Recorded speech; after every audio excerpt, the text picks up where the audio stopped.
আজকে ডিনারের মেনু হলো জাপানিদের প্রিয় খাবার সুশি।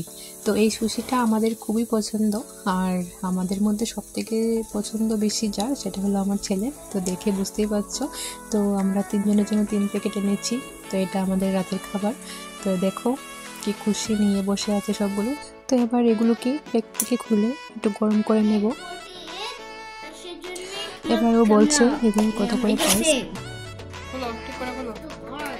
তো দেখো এবার এগুলোকে খোলার চেষ্টা হচ্ছে, নিজেই খুলবে, আমাকে আর দিচ্ছে না। এই যে খুলে নিয়েছে।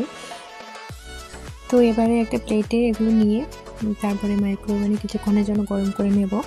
আর তোমাদের দেখাচ্ছি খুলে, এই যে এগুলো কত সুন্দর করে বানানো থাকে আর খেতে খুব ভালো হয়। আর এর মধ্যে আছে চিংড়ি মাছ আর অ্যাভোকাডো, আছে একটা শসা, আর আছে রাইস, আর উপরেও আছে অনেক ধরনের সস। এখানে জাপানিজ সস দেওয়া আছে উপরে। তো সব মিলিয়ে আমার খুবই ভালো লাগে। আর ওর তো ও নর্মাল ইন্ডিয়ান ফুড থেকে এটা খুব ভালোবাসে খেতে। তো চলো দেখো কত সুন্দর করে বের করছে এক একটা করে। তো সবগুলো একসঙ্গে ঢেলে নিচ্ছে। এই যে দেখো চিংড়ি মাছটা কি সুন্দর করে দেওয়া হয়েছে। তো এবার এগুলো একটু গরম করে নেব। তো চলো এবার মাইক্রোওভেনে এগুলো নিয়ে একটু গরম করে নেই। করে নিয়ে আসি, তারপরে তোমাকে দেবো। হ্যাঁ, এটা পরে এটা গরম করে নিয়ে আসি, ঠিক আছে? দিচ্ছি, ধরো।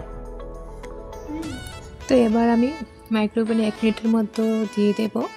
আর দেখতে পাচ্ছ ও খুব এক্সাইটেড বসে আছে। তো এখানে আমি 1 মিনিট দিয়ে দিচ্ছি, 1 মিনিটে এটা গরম হয়ে যাবে।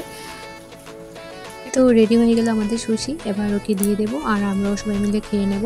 তো চলো আজকের ভিডিওটা এখানেই শেষ করছি, আর দেখা হবে আবার একটা নতুন ব্লগে।